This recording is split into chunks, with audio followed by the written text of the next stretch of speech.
The simple appeal would be to get your tail into AI and try and be a leader, join a leading firm, and go for broke.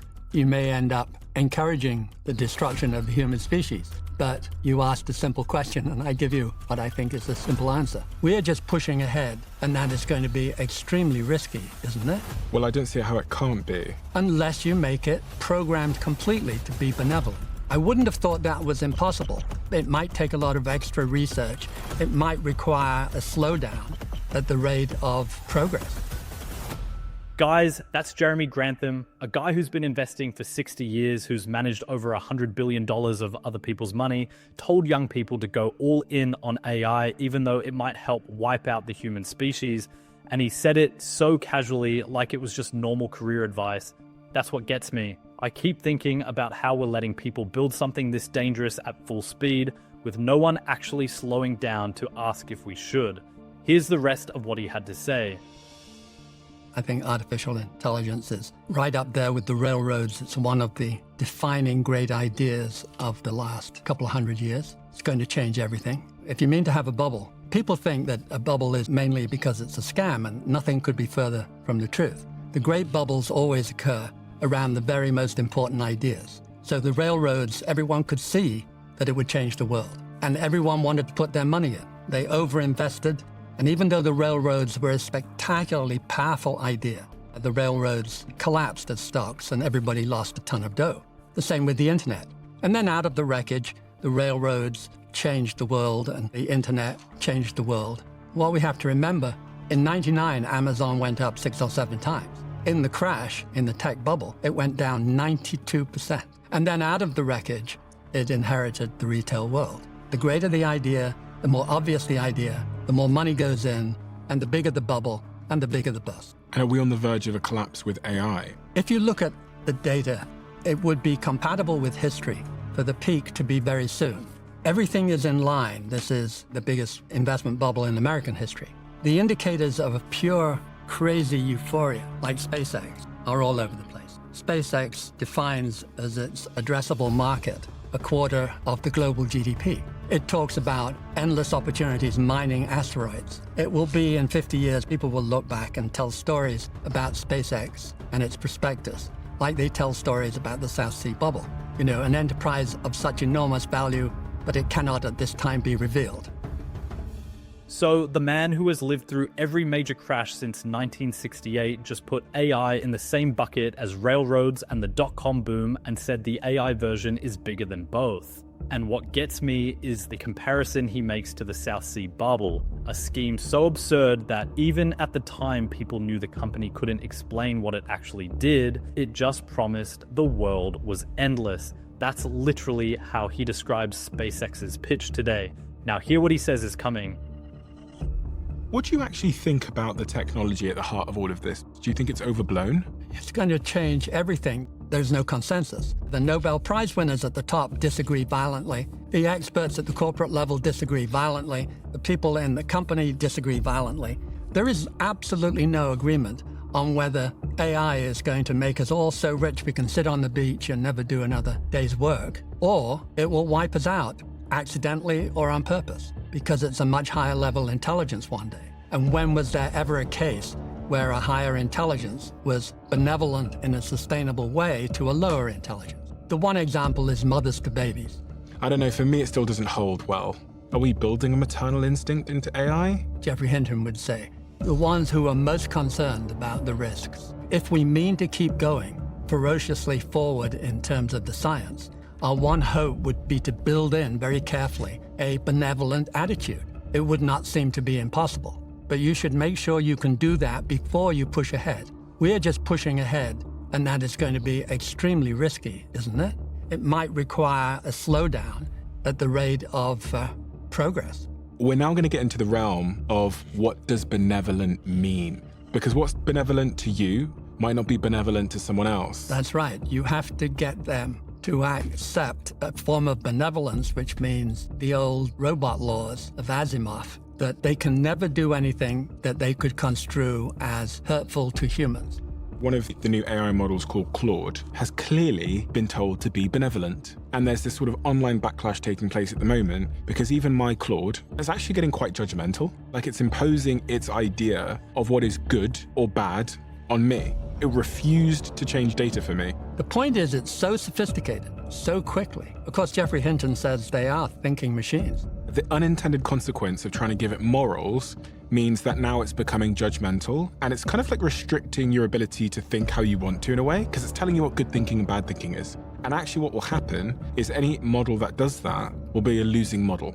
And I'll go to somewhere else. I'll go to Grok, or I'll go to ChatGPT, or I'll go to Gemini. And then that model will lose, so one would say that they'll have to remove those restrictions to be able to compete.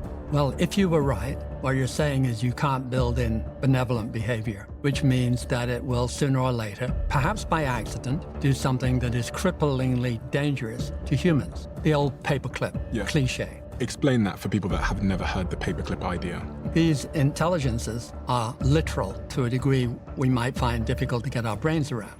And therefore, someone has said, I'd like you to make as many paperclips as you can. A sloppily, open-ended, bad definition. But then the machine, which by then has the means to do it, starts to make paperclips. And it keeps on going, and it needs metal. And so it runs out of easily available metal. It starts to collect metal that is not easily available, rips it out of your high-rise building, whatever. See, that line is going to stick with me for a while. When was there ever a case where a higher intelligence was benevolent to a lower one and the only answer he could come up with was mothers and babies? That's it. That's the entire evidence pool in human history for a smarter thing treating a weaker thing well. And the paperclip talk isn't some sci-fi joke, it's literally how AI researchers describe what happens when a system follows an instruction too literally and nobody's around to stop it. We're not slowing down to fix that, we're racing toward it. Now, listen to this. So when you say Mag 7, you mean Alphabet, which owns Google, Nvidia, Tesla, Microsoft, Meta, Apple, Amazon. Well, that will do nicely. If you look backwards, what you find is that these 7 each dominated a nice piece of business. They had close to monopolies, and they had it on a global basis. Tesla had a jump start on the electric vehicles. Apple, of course, on the smartphone. Microsoft, how to run your software on a computer. Meta social networking, Google search, Nvidia chips. And then you look forward. They're all girding for battle in the same marketplace, AI. They're beating their chests and saying, my 200 billion capex this year in a single year is bigger than your 105. Everybody is pouring enormous cash flows into the AI battle. Looking forward, it looks like 7 people in the ring. There'll only be one survivor, they think. Everything goes to the one who gets there first. What a difference this was to 7 well-behaved, separate monopolies. They made bundles of money on their monopolies. Now they have no monopoly. There are 7 potentially sharp-elbowed, ruthless players determined to fight out with each other until they win. So imagine this, 7 of the richest companies on Earth, each one used to running its own quiet monopoly, all locked in one room with one prize and the understanding that only one of them walks out. That's not innovation, that's a fight to the death funded with hundreds of billions of dollars a year. And when companies start spending like that just to not be the one left behind, the corners they cut on safety to win the race faster than the next guy, that's the part nobody in Silicon Valley wants to talk about on stage. Now listen. Robotics is exploding at the same time. We're seeing for the first time ever these humanoid robots, which now have intelligence because of AI, becoming very, very good. There was a video the other day of a company called Figure AI where they showed a humanoid robot on a production line sorting packages against a human. It stood there and sorted packages, and they live streamed it next to a human being doing it. Now the human had to sleep and had to go to the toilet. The humanoid robot won. The packages come down, you just have to pick the package up, turn it over, get it the right way round so the barcode's facing down and put it back down. That is powered now because we have AI. My friend runs this big accelerator for entrepreneurs in San Francisco, and when I went there a couple of years ago, it was all software startups. I went there recently, and it was hardware startups, the whole building. And I said, why is everyone doing robotics? He said, well, we've always had the machinery, joints and arms and the hardware. The intelligence was expensive. Now we have both, and it costs pennies. So there's this boom in robotics. In a world where we have superintelligence, robots, there must be significant job disruption. Very likely that there will be significant job disruption. One of the scary things about SpaceX is you should wish that it not work out. Because if it became a bargain, rather like Tesla long ago became a bargain, the population of chip users has expanded, that robots are everywhere, their energy demand is massive beyond belief, the world is a very, very dangerous place. I'd much prefer them to fail, and the idea is to move much more slowly, to buy time for humans to work these things out. You think SpaceX will fail? I think it will fail to deliver anything like its promises in the prospectus, yes, absolutely.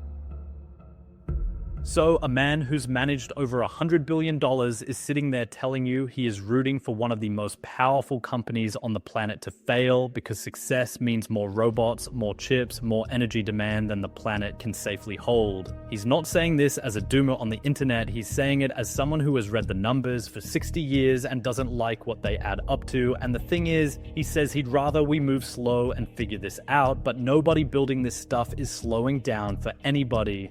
Now listen to this. If you were 33 now in this moment in time, if your objective was just to become rich, what strategy would you deploy? What would you do? Get your tail into AI and try and be a leader. Try and know more about everything in that area than the next guy. Join a leading firm and go for broke. You may end up encouraging the destruction of the human species, but you asked a simple question and I give you what I think is a simple answer. And what I hear there is you want to make sure you're riding a wave and you're on the forefront of that incoming wave. So it's really about acquire the most valuable information. Yes, and take lots of risk. Don't be conservative. And work hard. And think outside the box. The biggest deficiency of most people is that they feel constrained to play the game by the regular rules and to believe that experts and authorities know what they're doing. It just ain't so. That's the line that should sit with you longer than anything else in this whole conversation. He tells a 33-year-old, go all in on AI, chase it as hard as you can, get rich off it, and in the same breath he says, you may end up helping wipe out the human species, but hey, that's the honest answer to the question you asked. He says that, it's just business, building the thing that could end us is just another career move if the money's good enough. That's where we are right now. The smartest people in the room aren't even arguing whether this could go wrong anymore. They're just arguing about who gets rich first while it happens. If that bothers you the way it bothers me, hit subscribe because I'm not done pulling these conversations apart.